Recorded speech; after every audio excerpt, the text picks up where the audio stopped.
My relation with Mr. Matlala, it started in 2022. After my team members introduced me to Mr. Mike van Wyk, the director of Medicare 24 in Boksburg.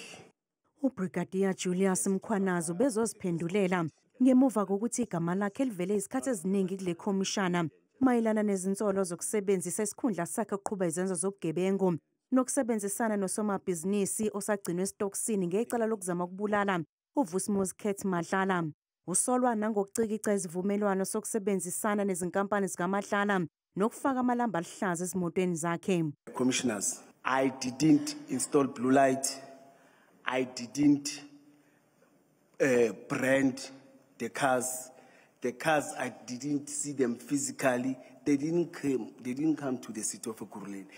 Umkhwanazi uthi inkampani kaMadlala iKhet VIP Security yayisebenza kumkhandlu dolobha ngaphandle kwenkokhelo.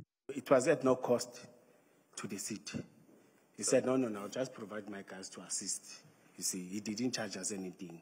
I think for him it was part of a marketing strategy.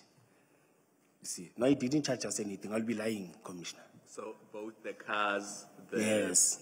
warm bodies, the people, yes. and the weapons, yes. it was yes. at no cost to the city. Yes, Commissioner. Because it was part of his marketing. Yes. No, I think it was part of his marketing. Yes. But the cars are not branded. Isicau siyaqhubeka.